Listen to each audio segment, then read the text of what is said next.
Hello everyone, అందరూ ఎలా ఉన్నారు? సో ఇది నా సెకండ్ రివ్యూ అనమాట. ఆఫ్టర్ 20 డేస్ తర్వాత మళ్ళీ ఇది నేను అప్లోడ్ చేస్తున్నాను. అసలు రివ్యూ దేనికోసం అంటారా? సో రెగ్యులర్గా నా వీడియోస్ చూసిన వాళ్ళకి ఖచ్చితంగా తెలుస్తుంది. ఆదివాసి హెయిర్ ఆయిల్ అయితే నేను వాడుతున్నాను అనమాట.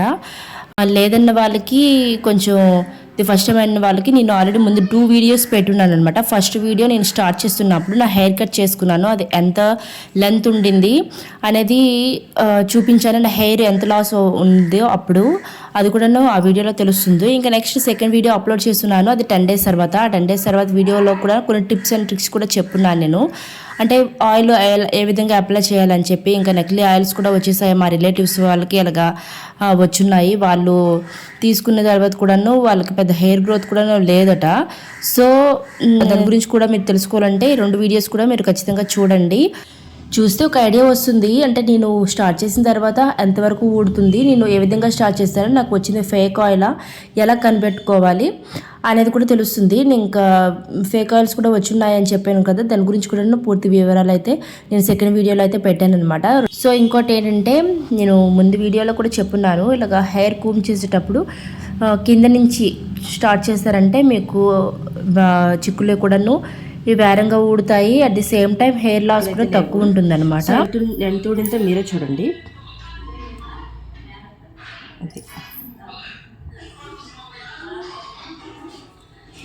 బయట మీద అయితే బాగా కనిపిస్తుంది.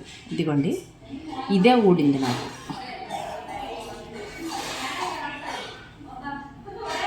సో ఇదనమాట. సో హెయిర్ ఫాల్ అయితే గ్రాడ్యువల్గా తగ్గుతుంది నాకు. హెయిర్ గ్రోత్ ఇంకా ఇది మొత్తం క్లియర్ అయిన తర్వాత ఇంకా హెయిర్ స్ట్రెంగ్తన్ అయ్యాక hair growth baby hair start అవుతుందేమో చూడాలి. సో ఇంకోటి ఏంటంటే, ఒకసారి ఇది కూడా మనము లెంత్ చూద్దాము. సో హెయిర్ అయితే కూమ్ చేశాను కదా, ఇది ఒకసారి లెంత్ చూద్దాము ఎంత పెరుగుతుందో.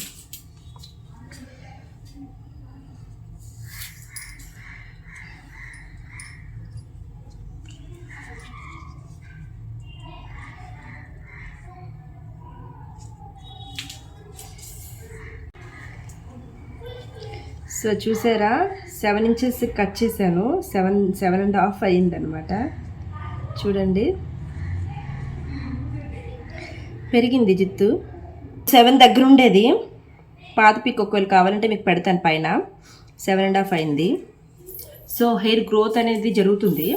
నేను వాడి ఇప్పుడు 20 డేస్ అవుతుంది. నేను వాడుతున్న షాంపూ కూడాను దీనికి కాంబినేషన్లో బాగుంటుంది. సీకాకాయ పౌడర్ వాడుతున్నాను, మీరా సీకాకాయ పౌడర్ అనమాట.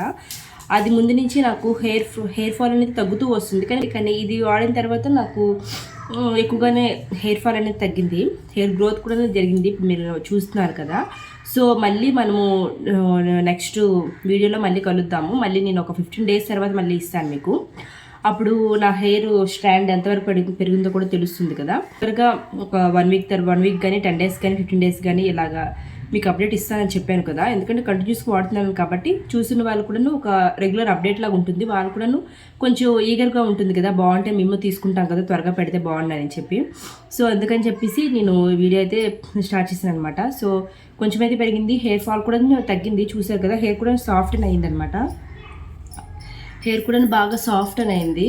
ఇలా అప్పుడు అడ్వర్టైజ్మెంట్లో వచ్చినట్లు ఇలా దుమ్మునైతే వెళ్ళిపోతుంది లోపలికి. రెగ్యులర్గా నాది హెయిర్ సాఫ్ట్ హెయిరే కాబట్టి దాని మీద ఇంకా సాఫ్ట్ తెలుస్తుంది అనమాట. ఇంకొకటి ఏంటంటే, ఈ వీడియోలో నేను అప్డేట్ చేయాల్సింది ఏంటంటే, కొంచెం డాండ్రఫ్ పడుతుంది. ఏంటంటే మనం ఇది అప్లై చేసిన వాళ్ళు చెప్పినట్లు నైట్ అప్లై చేసుకొని మార్నింగ్ హెయిర్ బాత్ చేసుకోవాలన్నమాట. నైట్ అంటే ఈవినింగ్ టైమ్స్లో అప్లై చేసుకున్నారంటే మనకి కొంచెం బాగుంటుంది. ఎందుకంటే ఎక్కువ ఇక్కడ ఆయుర్వేదిక్ లీవ్స్ చాలా యూజ్ చేస్తున్నారు కదా, మూలికలు గట్టా యూజ్ చేస్తున్నారు కదా. దానివల్ల కొంతమందికి సెన్సిటివ్ స్కిన్ వాళ్ళకి ఇలాగా ఈచింగ్ అవ్వడము, ఇలాగ నాకు డాండ్రఫ్ అయితే పట్టింది. ఇంకా వింటర్ సీజన్ కూడా కాబట్టి మనకి చేసుకోవాలి కదా మన హెడ్ కూడాను. అంటే వేరే ప్రోడక్ట్ ఫస్ట్ ఒక ప్రోడక్ట్ వాడిన తర్వాత ఇంకో ప్రోడక్ట్ పెట్టిన తర్వాత కొంచెంగా అడ్జస్ట్ అవ్వాలి మన హెడ్ కూడాను.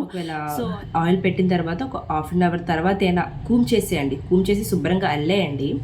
అల్లేసినట్లయితే మనకి మొత్తం ఈవెన్గా స్ప్రెడ్ అవుతుంది, దానికి పడుతుంది అనమాట హెయిర్కి. హెయిర్ కూడాను కొంచెం కండిషనర్లో ఉంటుంది మనకి హెయిర్ బాత్ చేసిన తర్వాత. సో అదైతే నేను చెప్పాల్సిన టిప్ అనమాట ఈ వీడియో. వీడియోలో. ఇంకొకటి ఏంటంటే చెప్పున్నాను కదా మనకి డాండ్రఫ్ పడుతుందని, మార్నింగ్ అంటే రాసుకున్న తర్వాత 1 డే ఉంచడము అలా చేయకండి ఫస్ట్లో కాబట్టి, ఇంకా వింటర్ సీజన్ కూడా కాబట్టి. మనము రాసుకున్న తర్వాత ఒకవేళ ఈవినింగ్ రాసుకుంటే బెటరు. ఈవినింగ్ రాసుకొని నెక్స్ట్ డే హెయిర్ బాత్ చేసుకోండి. లేదంటే నైట్ రాసుకున్నట్లయితే మనకి మార్నింగ్ అయినా, నైట్ రాసుకొని అలా పడుకుని పోయినట్లున్నా మార్నింగ్ అయినా లెగ్స్ ఒక్కసారి కూమ్ చేసి హెయిర్ బాత్ చేస్తారంటే ఇంకా జుట్టు కొంచెం సాఫ్ట్గా అనిపిస్తుంది మనకి, ఇంకా కండిషనర్లో ఉంటుందన్నమాట. సో ఇంకా రెగ్యులర్ అప్డేట్స్ కోసం నా ఛానల్కి సబ్స్క్రైబ్ చేసుకోండి. ఇంకా ఫర్దర్గా ఇంకా వీడియోస్ పెడుతూ ఉంటాను. సబ్స్క్రైబ్ చేసుకొని బెల్ ఐకాన్ కొట్టినట్లుంటే ఇన్స్టెంట్గా మా వీడియోస్ అయితే వస్తాయి. సబ్స్క్రైబ్ చేసుకుంటారనే కోరుకుంటున్నాను. Thank you all.